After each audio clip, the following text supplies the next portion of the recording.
Could you dance with me, please?" The silver serving tray trembled against Eleanor's apron, her knuckles white as bone. "My ex is watching."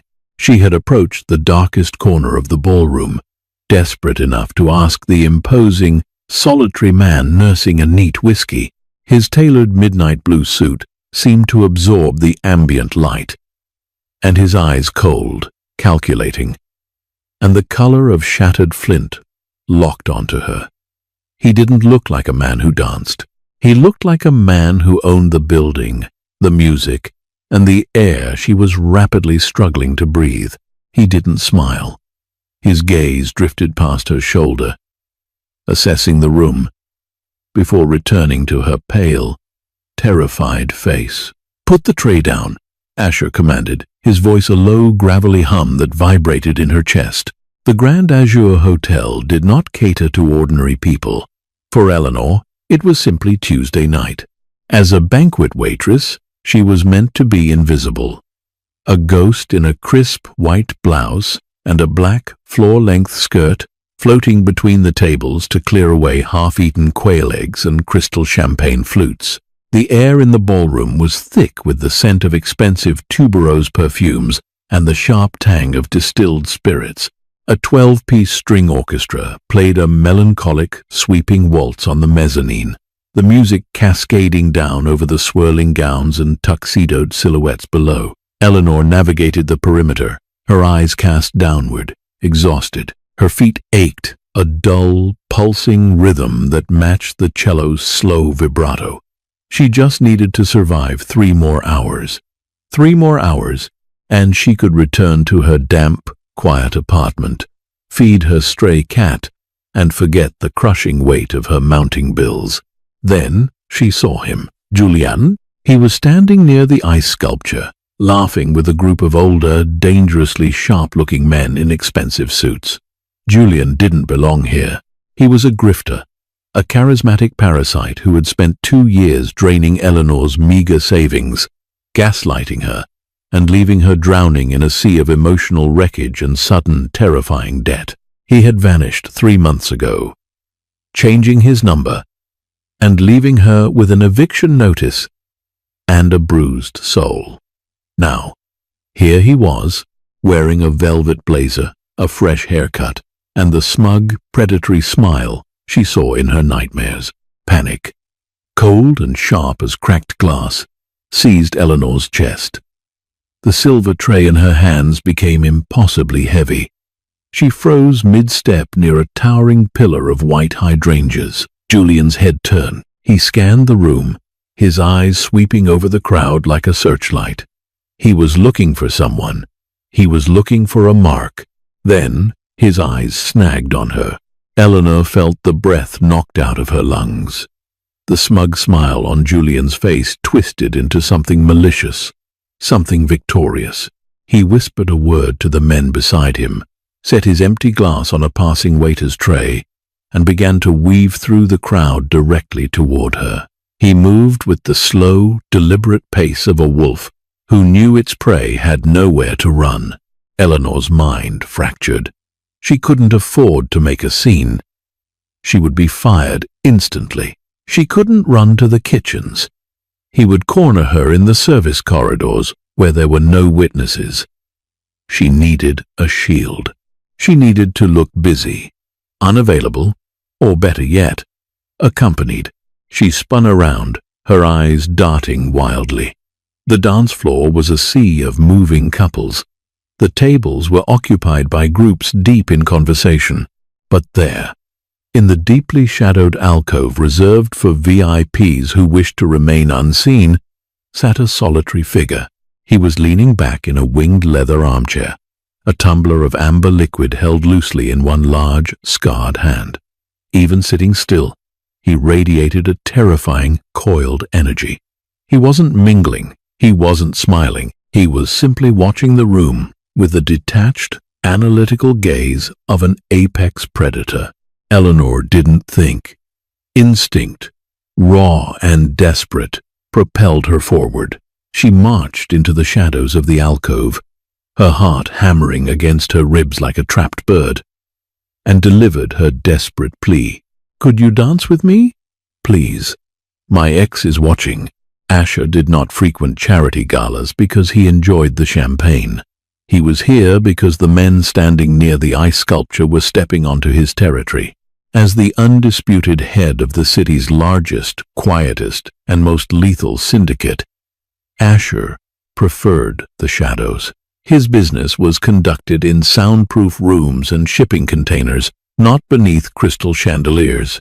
But his rivals were getting bold, making alliances in public.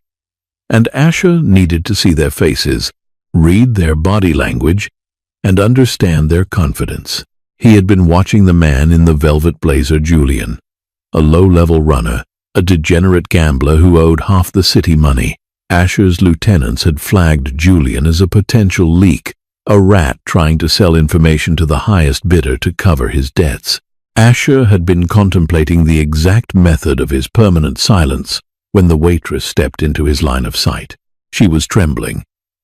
Not a subtle tremor, but a deep, bone-rattling shake. Her large hazel eyes were wide, with a terror so genuine it momentarily short-circuited Asher's cold calculations. "Could you dance with me? Please." Asher's flint-colored eyes tracked her movement. He noted the white-knuckled grip on the tray, the ragged edge of her breathing, the way she kept darting terrified glances over her shoulder toward Julian. She was trying to hide. He almost dismissed her. He almost motioned for his concealed security to escort her away.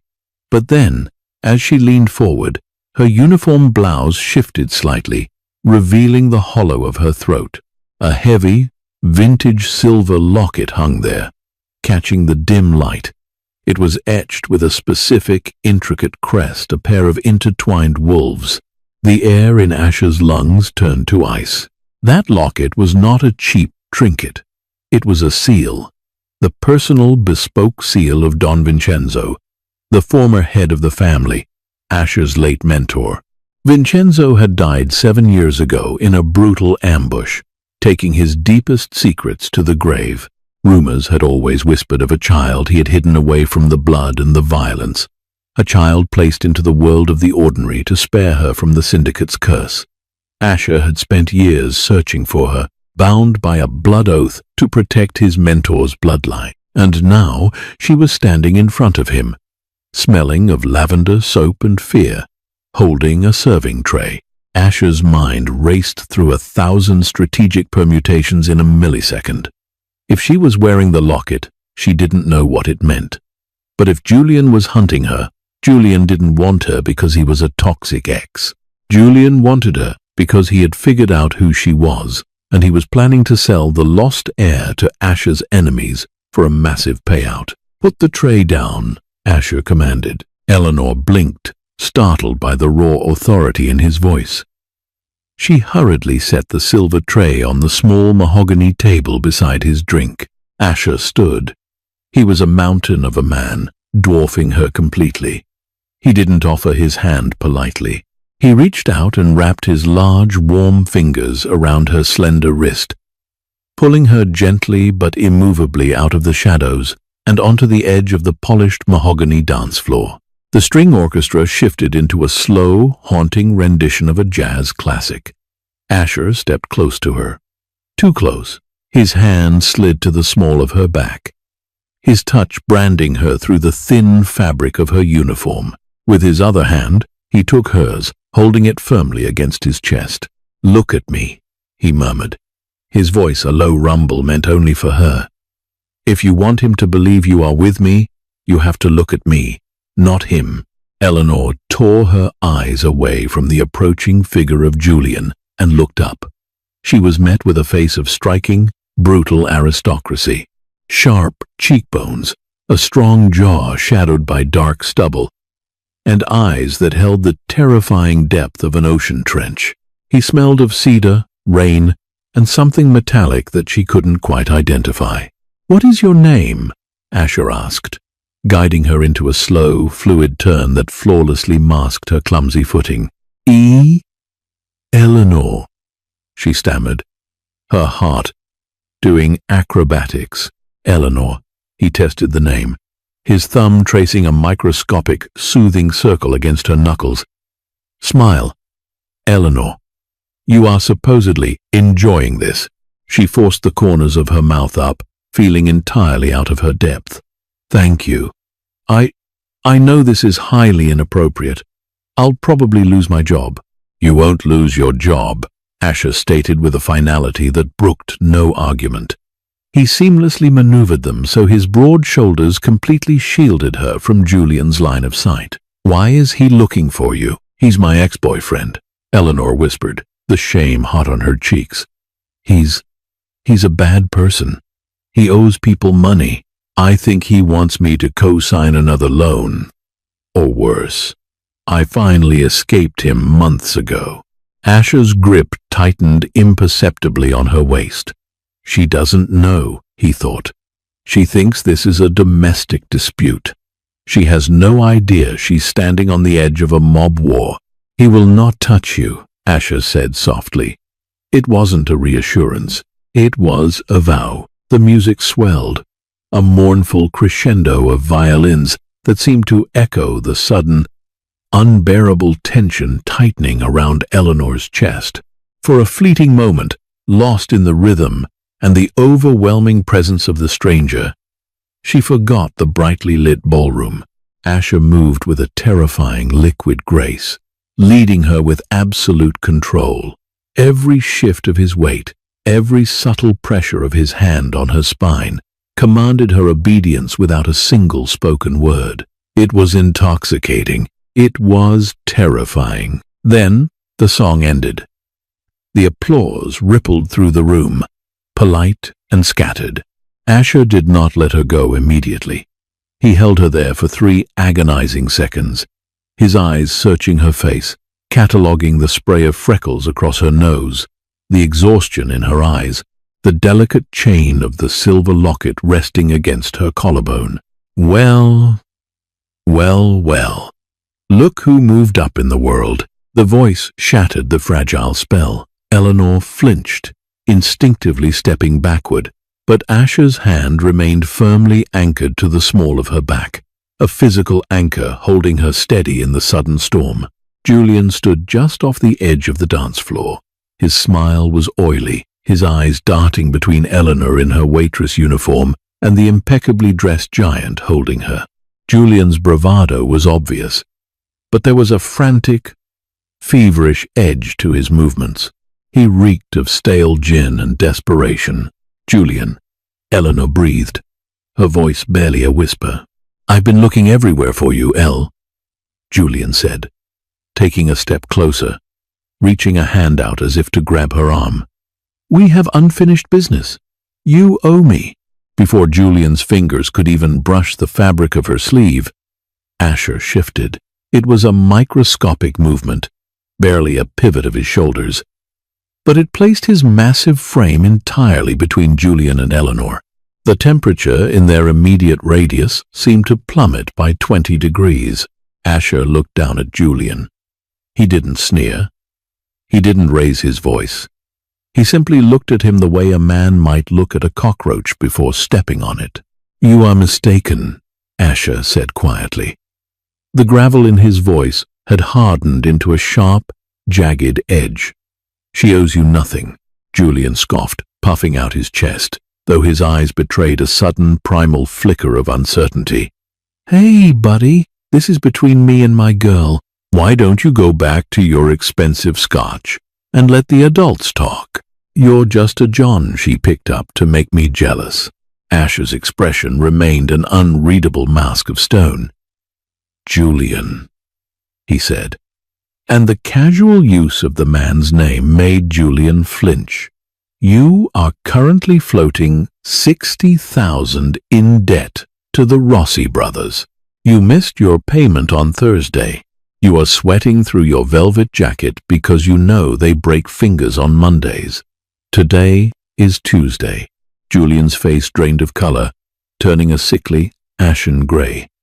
His jaw dropped slightly, his eyes wide and panicked. How? Do you know? You are here tonight to find her, Asher continued. his voice a lethal, hypnotic murmur, stepping one fraction of an inch closer. You believe she possesses something of value, something you can trade for your miserable life. But you are wrong, Julian.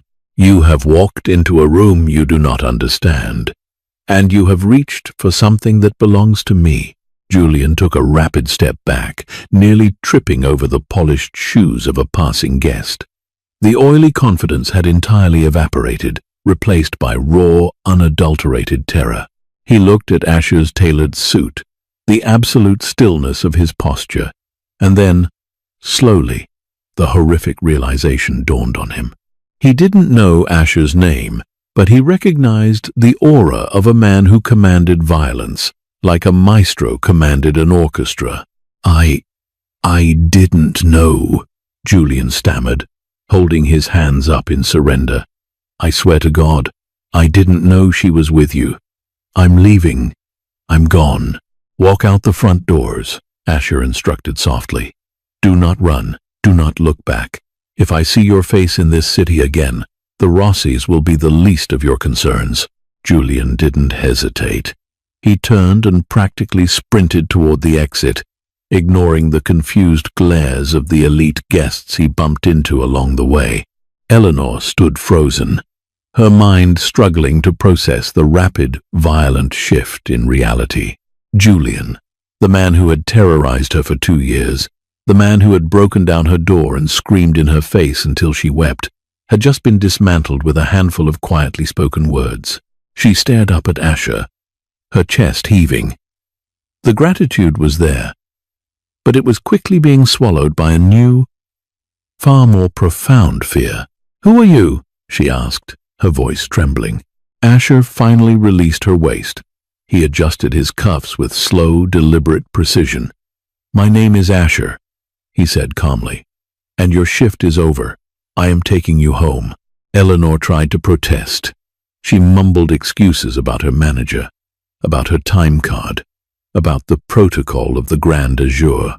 Asher simply raised a hand, caught the eye of the matron across the room, and gave a single, almost imperceptible nod. Within 30 seconds, Eleanor was ushered to the staff locker room by a sudden, overly polite manager, handed her coat, and told her wages for the week would be doubled. Now, she sat in the cavernous, leather-scented interior of a black Maybach. The windows were tinted so heavily that the city lights passing by looked like smeared, dying embers. The rain had begun to fall, a steady, rhythmic drumming against the roof that only amplified the suffocating silence inside the vehicle. Asher sat next to her, a solid, immovable mass in the darkness. He wasn't looking at her. He was staring straight ahead, one hand resting on his knee, the other tapping a slow, silent rhythm against the armrest. The glass partition separating them from the driver was firmly raised. Eleanor clutched her worn canvas tote bag to her chest like a shield. The adrenaline was fading, leaving behind a cold, nauseating dread. Who was this man? How did he know about Julian's debts? Why was he bothering with a banquet waitress? "You don't have to do this." Eleanor finally broke the silence, her voice sounding small and fragile in the luxurious space. "I could have taken the subway. You've done more than enough." "The subway is not secure," Asher replied evenly, not turning his head. "Secure from what?" "Julian? You terrified him. I doubt he'll ever come near me again." Asher slowly turned his head to look at her. In the dim light passing from the street lamps outside, his eyes were pools of shadow. "Julian is a desperate man, Eleanor. Desperate men do not think logically. When a cornered animal realizes it cannot run, it bites. You are not safe." "I don't understand," she whispered, frustration warring with her fear. "Why do you care? I'm nobody to you. I just asked you for a dance." Asher's gaze dropped from her eyes to the silver locket resting against her collarbone. The intertwined wolves seemed to mock him in the darkness. He felt the heavy, burdensome weight of the vow he had made to Vincenzo all those years ago. Protect my light, Asher. Do not let them drag her into the dark. Tell me about your family, Asher said, abruptly changing the subject. It wasn't a request. It was a demand wrapped in velvet. Eleanor blinked, thrown off balance. My family? I don't have one. It was just my mother and me. She raised me. And your father? I never knew him. He died before I was born. A car accident, my mother always said. Eleanor's hand reflexively came up to touch the silver locket.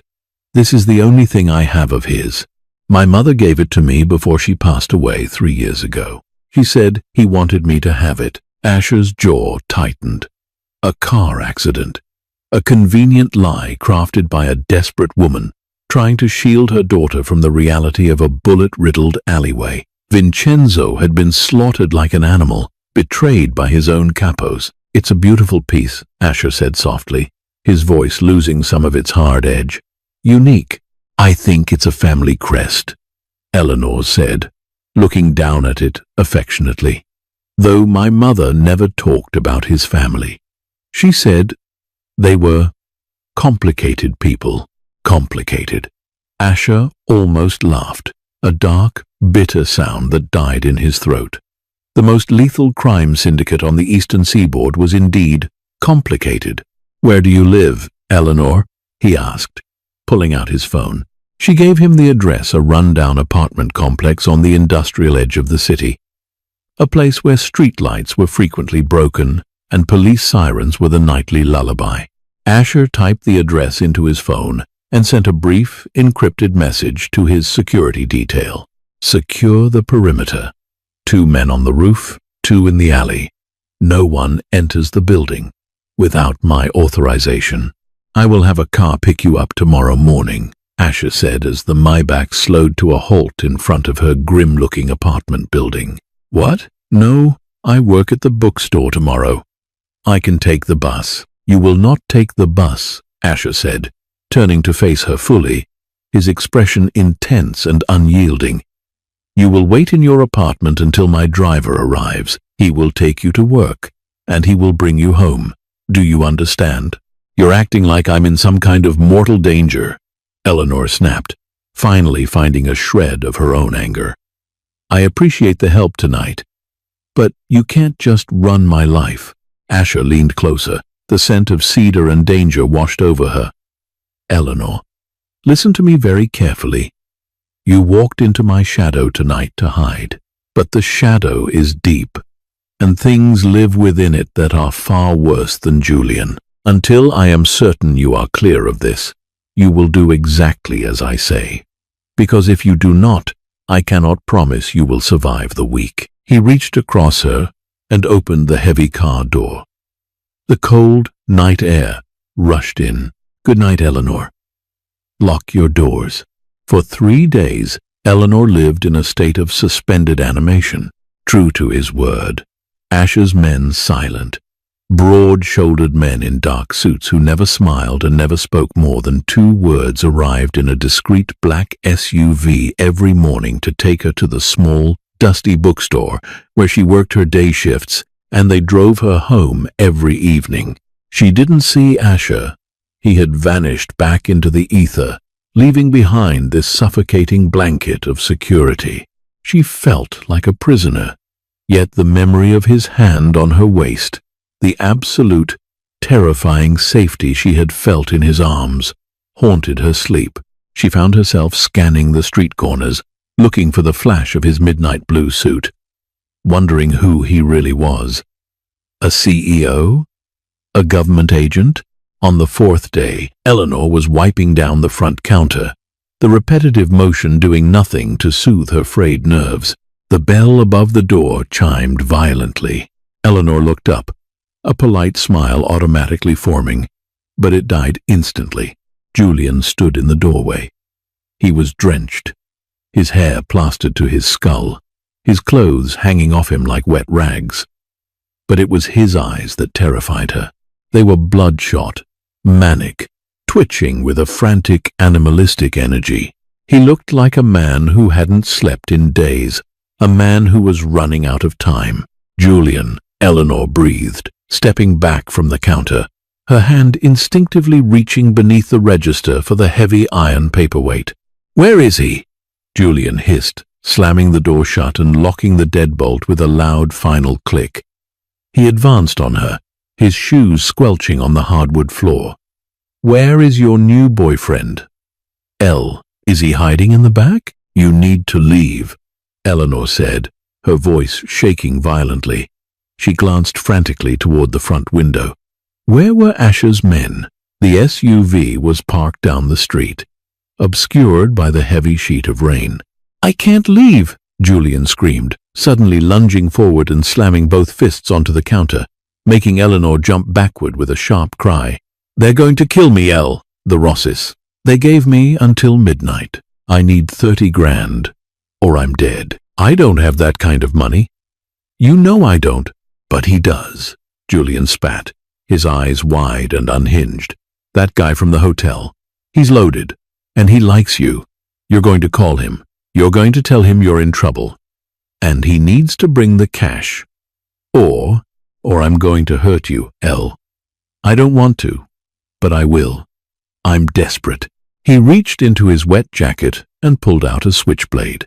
The blade snapped open with a metallic snick that sounded like a gunshot in the quiet bookstore. Eleanor froze, the blood draining from her face. This wasn't the manipulative, toxic Julian she knew. This was a man broken by fear, capable of anything. "Julian, please, put that down. You don't know who he is. He'll kill you." "I'm already dead," Julian roared, lunging around the counter. Eleanor screamed and scrambled backward, crashing into a display of hardcovers. Books cascaded around her as she lost her footing and fell hard onto the floor. Julian was over her in a second, the knife trembling in his grip, his face twisted in a rictus of panic and rage. "Call him!" Julian shrieked, grabbing her by the collar of her sweater, hauling her halfway off the floor. The glass of the front door exploded inward. It wasn't a loud crash. It was a sudden, violent, concussive wave as the entire pane of reinforced glass shattered into a million glittering diamonds. Julian spun around, raising the knife, but he never even had a chance to scream. Two massive figures clad in tactical black poured through the empty frame with terrifying speed. One of them moved in a blur, gripping Julian's wrist with a sickening crack. Julian howled, dropping the knife as he was violently slammed face first into the hardwood floor, a heavy knee driving into his spine, pinning him completely. Eleanor lay on the floor, gasping for air, shaking so hard her teeth chattered. Then, a third figure stepped through the ruined doorway, crunching over the broken glass. Asher. He wasn't wearing a suit today. He wore a dark wool overcoat, his collar turned up against the rain. His face was a mask of cold, terrifying fury. He looked down at Julian, who was whimpering in pain beneath the guard's knee, and then his gaze snapped to Eleanor. The anger in his eyes vanished, replaced instantly by a fierce, possessive concern. He crossed the room in 3 long strides, dropping to one knee beside her. He didn't ask if she was okay. He didn't offer empty platitudes. He reached out and gently cupped her face in his large, warm hands, his thumbs tracing her cheekbones, checking for injuries. "Are you hurt?" he demanded, his voice a low, urgent rasp. "No," Eleanor stuttered, staring up into his intense eyes. "I'm okay. He just wanted money." Asher's jaw clenched so tight the muscles jumped. He stood up slowly, turning his attention back to the writhing man on the floor. "I told you," Asher said, his voice echoing in the quiet, ruined bookstore. "If I saw your face again, the Rosses would be the least of your concerns." "Please," Julian sobbed, blood leaking from his broken nose onto the floorboards. "I'm sorry. I just needed the money." "The Rosses belong to me," Asher interrupted smoothly. The silence that followed was absolute. Even the rain outside seemed to quiet down. Julian stopped struggling, his eyes widening in horrific realization. Eleanor sat frozen on the floor, her mind spinning. "They answer to my lieutenants," Asher continued, his voice devoid of any emotion. "You owe me money, Julian, and you just tried to threaten my property to pay me back." Asher looked at the guard pinning Julian. "Take him to the warehouse at the docks. Do not kill him, but ensure he understands the gravity of his mistake. I will deal with him tonight." "Yes, boss," the guard grunted, hauling a sobbing, begging Julian off the floor and dragging him out through the broken doorway. Eleanor watched them go, her breath catching in her throat. "Boss." The word hung in the air, heavy and suffocating. She looked up at Asher, the man who had bought her a drink, the man who had danced with her so gently. He was standing amidst the wreckage of the bookstore, looking like a god of war who had just descended to earth. "Come with me," Asher said, reaching down and offering her his hand. "Who are you?" Eleanor whispered, ignoring his hand, pulling her knees to her chest. "Really?" Asher looked at her, his eyes softening a fraction, the cold calculation melting into something that looked dangerously like regret. "I am the man who is going to keep you alive, Eleanor, but you cannot stay here anymore. The shadows have found you." The drive out of the city was a blur of rain and neon lights. Eleanor sat rigid in the passenger seat of Asher's car, her mind reeling. He was a mafia boss. The realization was a heavy, cold stone in her stomach. The man sitting beside her, driving with relaxed, effortless control, commanded men who broke bones and dragged people to warehouses. He was the darkness her mother had always warned her about.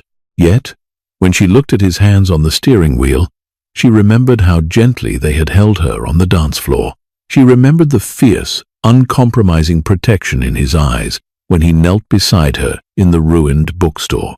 An hour later, the car passed through towering, wrought-iron gates that swung open silently at their approach. They drove up a long, winding driveway lined with ancient oaks, arriving at a massive, modern estate built of dark stone and sheer glass. It was a fortress perched on a cliff overlooking the churning ocean. Isolated, imposing, and breathtakingly beautiful. Asher parked and led her inside. The interior was a study in minimalist wealth-vaulted ceilings, dark wood floors, walls lined with rare first editions and abstract art. Several men in dark suits nodded silently to Asher as they passed, their eyes briefly flicking to Eleanor with carefully concealed curiosity. "You will stay here," Asher said, leading her into a massive, sunken living room, dominated by a roaring stone fireplace. "It is the only place I can guarantee your absolute safety." "Safety from what?" Eleanor demanded, finally finding her voice. She spun around to face him, crossing her arms protectively. "From Julian? You took care of him. Who else is after me?" Asher walked to a crystal decanter on a side table and poured 2 fingers of amber liquid into a glass. He didn't drink it. He merely held it, staring into the fire. "Julian was a symptom, Eleanor, not the disease," Asher said quietly. "He was in debt to my people, yes, but the Rossis are not the only players in this city. Word is spreading that Julian was looking for a specific woman, a woman with a specific necklace." Eleanor's hand flew to the locket at her throat. "My necklace? Why?" "It's just an old family heirloom." Asher finally turned to look at her. The firelight cast dancing shadows across his sharp features, making him look older, heavily burdened. "It is a crest, a symbol of authority in a world you know nothing about, a world your mother desperately tried to hide you from." Eleanor shook her head, backing away a step. "No, my mother was a nurse. My father was a salesman who died in a crash. You're crazy, am I?" Asher took a slow step toward her. "Think about your life, Eleanor. the constant moving when you were a child, the way your mother never kept photographs, never spoke of relatives, the way she insisted you wear that locket under your clothes, hidden from sight. Eleanor's breath hitched. It was true. Her childhood had been a series of sudden, unexplained relocations. Her mother had been paranoid, always checking the locks, always looking over her shoulder. "What are you saying?" she whispered, tears welling in her eyes. Asher set the glass down. He closed the distance between them, stopping just inches away. He reached out, hesitating for a fraction of a second, before his fingers gently brushed the silver locket resting on her chest. "I am saying that your father was not a salesman, Eleanor," Asher said, his voice dropping to a reverent, sorrowful murmur. "His name was Don Vincenzo. He was the absolute ruler of the largest crime syndicate in the country. And you are his only blood heir. The lost princess of the underworld." The room seemed to spin. Eleanor's knees gave out. She would have collapsed onto the floor, but Asher caught her, his strong arms wrapping around her, pulling her against his solid chest. She buried her face in his overcoat, the scent of cedar and rain overwhelming her senses as she began to sob. Her entire life, her entire identity, had just been ripped away and replaced with a terrifying, violent truth. "I've got you," Asher murmured into her hair, his embrace tightening. "I swore an oath to him to protect you. I will not let the dark touch you, Eleanor. I swear it on my life." For the first time, Eleanor didn't pull away from the danger. She clung to it. Because right now, this terrifying man was the only solid thing in a world that had just shattered. 3 days passed at the estate. Eleanor was treated not as a prisoner, but as a revered guest. The staff was deferential, to the point of absurdity. Her room was massive, featuring floor-to-ceiling windows overlooking the ocean, a wardrobe filled with clothes exactly her size, and a bed that felt like sleeping on a cloud. But it was a gilded cage. The perimeter was heavily guarded. She was not allowed a phone, nor internet access. Asher was largely absent, locked in his private study, or attending meetings in the city, managing the fallout of Julian's actions and the growing whispers among the rival families. Left to her own devices, Eleanor roamed the estate, a ghost haunting the halls of her newfound legacy. She was desperately searching for answers, for something tangible that connected her to the phantom father Asher had described. On the 4th afternoon, while a heavy fog rolled in off the ocean, obscuring the cliffs, Eleanor found herself in the estate's massive library. It was a labyrinth of towering mahogany bookshelves, smelling of leather and old paper. She wandered down the aisles, trailing her fingers over the spines of books on history, philosophy, and war. At the back of the library, hidden behind a row of encyclopedias, she found a heavy oak door. It was locked, but the keyhole was old. Eleanor, having spent her teenage years picking locks to sneak back into her mother's apartment when she forgot her keys, grabbed a sturdy metal hairpin from her pocket. It took her 5 minutes of patient, delicate work, but finally, the tumblers clicked. She pushed the door open, stepping into a room that felt like a tomb. It wasn't a study, it was a shrine. The walls were covered in maps, newspaper clippings, and photographs. But what drew Eleanor's eyes instantly was the massive oil painting hanging above the unlit fireplace. It was a portrait of a man in his late 40s. He had dark, graying hair, a sharp, aristocratic nose, and eyes that were the exact, startling shade of hazel as her own. Around his neck, resting against a dark silk tie, was a heavy silver locket. The intertwined wolves. Eleanor walked slowly toward the painting, her heart hammering against her ribs. It was him, her father, Don Vincenzo. He looked powerful, ruthless, and deeply sad. Beneath the painting sat a glass display case. Eleanor peered inside. There were ledgers, a beautiful pearl-handled revolver, and a stack of letters tied with a faded ribbon. Beside the letters lay a smaller photograph in a silver frame. It was a picture of a much younger Vincenzo, laughing, holding a beautiful, dark-haired woman, her mother, and standing beside them, looking fiercely protective and terrifyingly young, was a teenage boy with flint-colored eyes. "Asher, you shouldn't be in here." Eleanor gasped and spun around. Asher was standing in the doorway, the shadows of the library clinging to his broad shoulders. He looked exhausted, his tie loosened, dark circles beneath his eyes. "He was your boss," Eleanor said, pointing a trembling finger at the teenage boy in the photograph. "You knew him. You knew my mother." Asher walked slowly into the room, his eyes fixed on the portrait of Vincenzo.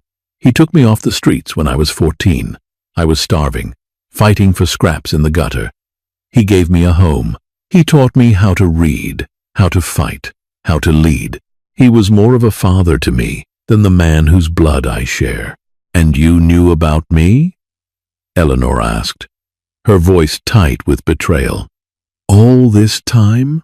Asher stopped beside her, looking down at the glass case. "I knew you existed. I knew your mother took you and ran when the rival families started making alliances against Vincenzo. He let her go. He staged a massive distraction to ensure she slipped away unnoticed. It broke his heart, but he knew it was the only way to keep you clean. He made me swear on my life that if anything ever happened to him, I would find you and protect you from the shadows. Then why didn't you find me sooner?" Eleanor demanded, tears spilling hot and fast down her cheeks. "My mother died 3 years ago. I was alone, Asher. I was starving. I was terrified. I was stuck with a monster like Julian. And you were sitting in your mansion, ruling a criminal empire." Asher flinched, the words striking him harder than any physical blow. He turned to her, his eyes blazing with a mixture of grief and fierce intensity. "Because I couldn't look for you, Eleanor," he gritted out, stepping closer, closing the distance, until she had to tilt her head back to look at him. "If the head of the family starts tearing the country apart looking for a ghost, the other families notice. My enemies would have realized you were alive.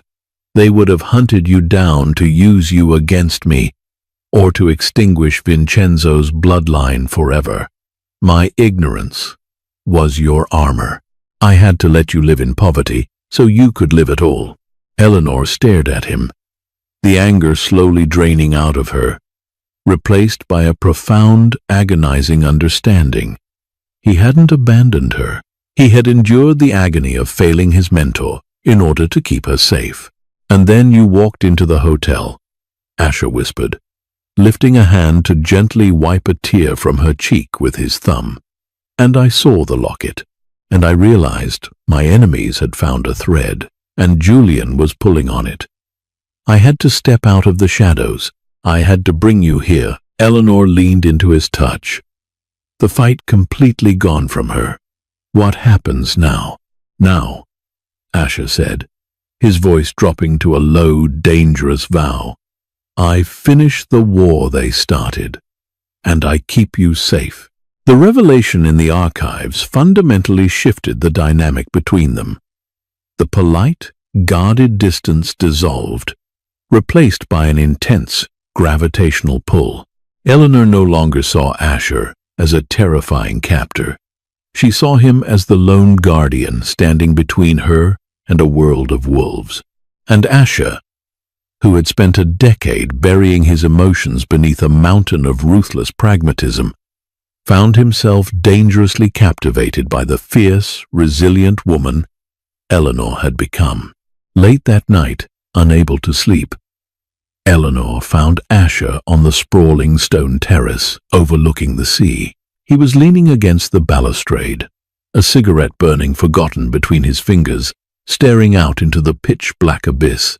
She walked out softly, wrapping a thick wool shawl around her shoulders against the biting ocean chill. He didn't turn around, but he acknowledged her presence. "You shouldn't be awake," he murmured. "I could say the same to you," she replied. Stepping up beside him.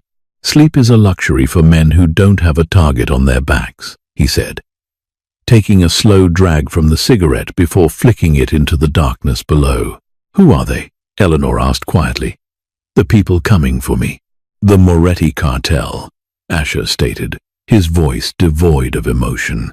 "They were the ones who orchestrated your father's assassination. They've been trying to absorb our territory for years." Julian, in his infinite stupidity, reached out to a low-level Moretti enforcer, trying to sell information about a woman with a wolf locket. He didn't know the significance, but the Morettis did. "So, they know I'm here. They suspect. But this estate is a fortress. They would have to be suicidal to attack it directly." Eleanor looked up at him. The moonlight cast sharp angles across his face, highlighting the exhaustion around his eyes. She reached out, a hesitant movement, and placed her hand over his, where it gripped the stone balustrade. Asher stiffened instantly. His eyes snapped down to her hand, then up to her face. The air between them suddenly felt charged, heavy with unspoken words and suppressed desires. "You've sacrificed your whole life for this family," Eleanor whispered. "For my father. For me. Don't you ever want out, Asher? Don't you ever want a normal life?" Asher slowly turned his hand over, intertwining his long, calloused fingers with hers. The contrast between his dark, scarred skin and her pale, delicate hand was stark. "I am the darkness, Eleanor," he said, his voice rough, thick with emotion. "I was born in it. I was forged by it. Men like me do not get to walk away into the sunlight. We burn." He stepped closer, the heat of his body radiating through the chill air. He looked down at her lips, his eyes darkening with a raw, primal hunger that made Eleanor's breath hitch in her throat. "But you," he murmured, his free hand coming up to cup the back of her neck, his thumb resting against her racing pulse. "You are the light. You are his legacy. I will burn this entire city to ash before I let them drag you down into the dark with me." Eleanor looked up into his eyes, seeing the profound, agonizing conflict within him. He wanted her. She could feel it in the trembling tension of his grip, in the shallow hitch of his breathing. But his sense of duty, his belief in his own corruption, held him back.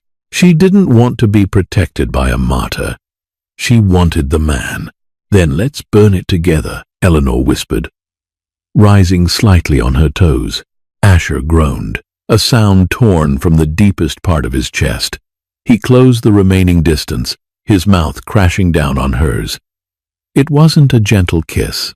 It was desperate, bruising, and tasted of tobacco, rain, and absolute surrender. He wrapped both arms around her waist, pulling her flush against his solid frame, anchoring himself to the only pure thing he had ever known. Eleanor tangled her hands in his hair, kissing him back with a fierce, answering hunger, letting the fear and the trauma of the past week melt away in the heat of his embrace. For a few stolen moments on the dark terrace, the impending war ceased to exist. Then, the wail of the perimeter sirens shattered the night. The romantic tension violently evaporated, replaced instantly by the icy adrenaline of combat. Asher tore his lips from hers, his eyes wide, snapping toward the main gates. A series of dull, concussive thuds echoed through the fog, followed by the erratic chatter of automatic gunfire. "The Morettis," Asher snarled. "They are suicidal." He grabbed Eleanor's hand, his grip bruising, and dragged her back into the house. The estate had instantly transformed from a quiet sanctuary into a frantic war zone. Heavily armed men in tactical gear were sprinting down the hallways, shouting orders, taking up positions at the reinforced windows. "Status!" Asher roared as they reached the main foyer. His second in command, a scarred, grim-faced man named Marcus, skidded to a halt. "Massive breach. Boss." 3 heavily armored transport vehicles rammed the main gate. They've got 40, maybe 50 men heavily armed. They're trying to push through the courtyard. "Hold the perimeter. Do not let them breach the main doors," Asher commanded. He turned to Eleanor, his eyes wild but fiercely focused.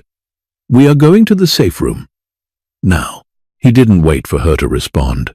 He pulled her down a dizzying maze of corridors, descending deep into the bedrock beneath the estate. The sounds of the firefight above grew muffled, distant thumps that shook dust from the ceiling.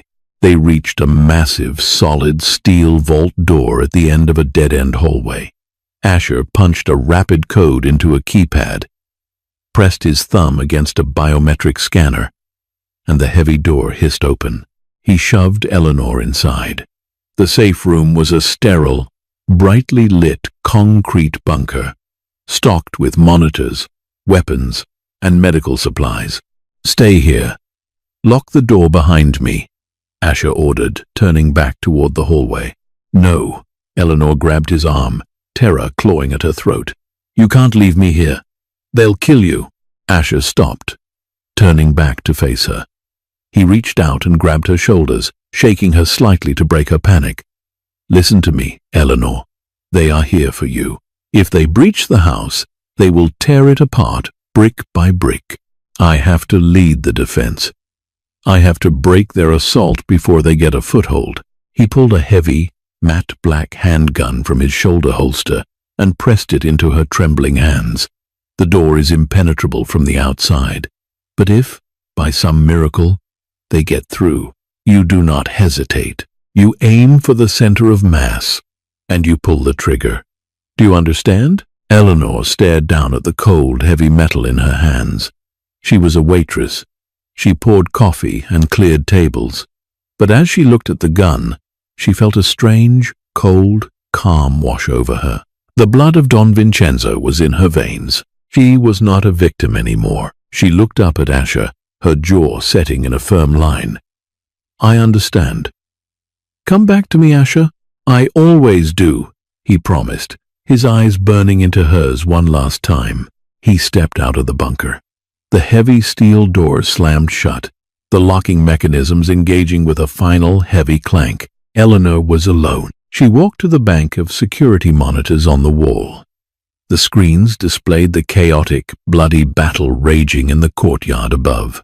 The fog made it difficult to see, but the muzzle flashes lit up the darkness like strobe lights.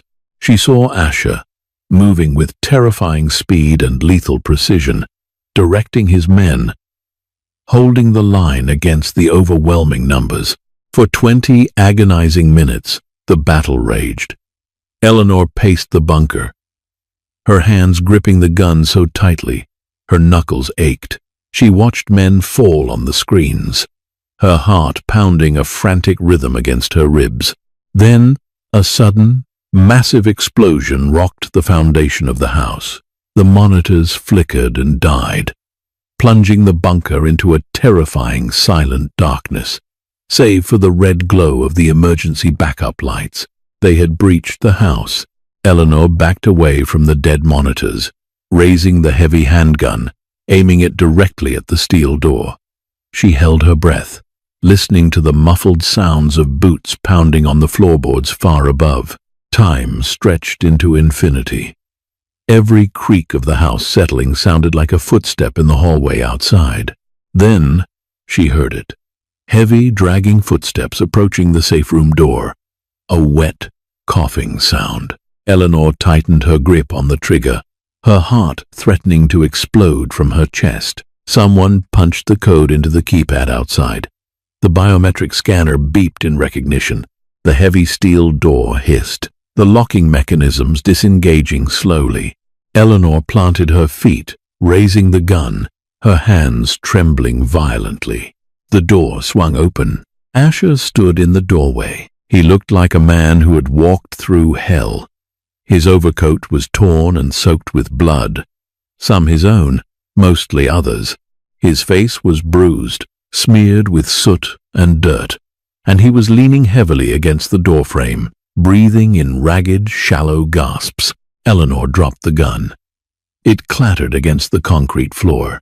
She sprinted across the room, throwing her arms around his waist, burying her face in his bloody chest. Asher groaned, his arms wrapping weakly around her, burying his face in her hair. "It's over," he wheezed, his voice barely a rasp. "The Moretti lieutenants are dead. The rest surrendered or ran. You're safe, Eleanor. You're safe." Eleanor pulled back slightly, looking up at his battered, beautiful face. Tears streamed down her cheeks, mixing with the soot on his jaw. "You came back." Asher managed a weak, bloody smile. "I gave you my word, princess." The morning sun broke through the heavy coastal fog, casting long golden rays across the devastated courtyard of the estate. The air smelled of cordite, blood, and the salty tang of the ocean. Cleaning crews were already at work, quietly and efficiently removing the bodies and scrubbing the stone. Eleanor sat on the edge of the large bed in Asher's master suite, a damp washcloth in her hand. Asher sat shirtless in a heavy leather chair opposite her, wincing slightly as she carefully cleaned a long, jagged laceration across his shoulder. The silence between them was profound, heavy with the weight of the night's violence and the undeniable bond that had been forged in its fires. "The Moretti family is broken," Asher said quietly, staring out the window at the rising sun. "With their leadership dead, their territory will fracture. The war is over." Eleanor gently dabbed an antiseptic wipe against the cut. "And what about you? What happens to your family now?" Asher looked at her, his expression unreadable. "We rebuild. We solidify our hold. We ensure no one ever attempts to threaten us again." He paused, looking down at her hands. "But you do not have to be a part of it." Eleanor stopped wiping. She looked up at him, frowning. "What are you talking about?" "I have arranged a new identity for you," Asher said, his voice flat, devoid of emotion, though his eyes betrayed his agony. "A new passport, a new name. Offshore counts with enough money to ensure you never have to work a day in your life. You can go anywhere, Eleanor. Paris, Rome, Tokyo. You can step out of the shadows. You can be free of this darkness." Eleanor stared at him, stunned. After everything they had been through, after the kiss on the terrace, after the terror in the bunker, he was trying to send her away. "You're trying to get rid of me?" she asked, her voice trembling with hurt and sudden anger. "I'm trying to save you," Asher growled, suddenly leaning forward, ignoring the pain in his shoulder. He grabbed her hands, holding them tightly. "You saw what this life is, Eleanor. You saw the blood. You felt the terror. I am a monster who commands other monsters. You are good and pure, and you do not belong in a cage, even a gilded one. Vincenzo wanted you clean. I will give you that clean life." Eleanor looked down at his large, scarred hands holding hers. She thought about her old life. The damp apartment, the constant fear of eviction, the crushing weight of loneliness, the terror of Julian. She had been clean, and she had been miserable. A victim waiting to be devoured by a world that didn't care about her. Then she looked at Asher, the man who had stepped out of the shadows to protect a stranger, the man who had honored an oath for a decade, the man who had bled to keep her safe. She didn't want the light if it meant being alone. She wanted the man in the dark. She gently pulled her hands from his grip. She reached up to her throat, unclasped the silver locket bearing the twin wolves, and held it out in her palm. "My father hid me away because he thought the shadows would destroy me," Eleanor said quietly, her voice steady and resolute. "But he didn't realize that without the pack, a lone wolf starves. She stepped closer, slipping the silver chain over Asher's head, letting the heavy crest rest against his bare, scarred chest, right over his heart. "I am Don Vincenzo's daughter," Eleanor stated, holding his gaze, her hazel eyes fierce and unyielding. "I don't run from my legacy, Asher, and I don't run from you. You said you were the darkness. Fine. Then I will be the queen of the dark." Asher stared at her, utterly floored.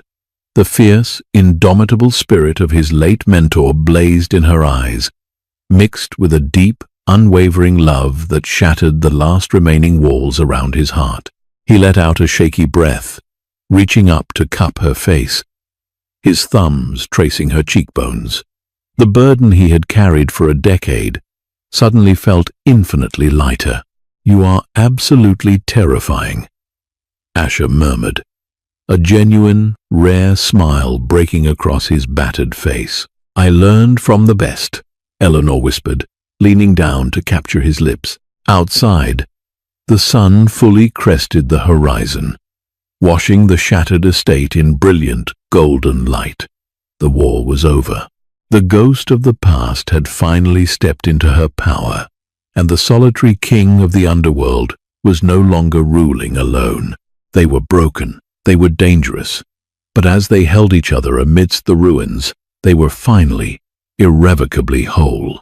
Eleanor's journey from a terrified waitress hiding from her past to the fierce queen of an empire proves that true strength isn't about avoiding the darkness, but learning how to command it. She discovered that her perceived weakness was actually a hidden legacy of immense power. Sometimes, the terrifying leap into the unknown or into the arms of a dangerous protector is the only way to find our true place in the world. We cannot outrun who we are meant to be. We must embrace it, scars and all. If this intense, slow-burn cinematic story kept you on the edge of your seat, please give this video a thumbs up. Share it with your friends who love a dramatic mob boss romance, and don't forget to hit that subscribe button for more thrilling, character-driven stories. Let us know in the comments what kind of hidden identity you'd want to uncover.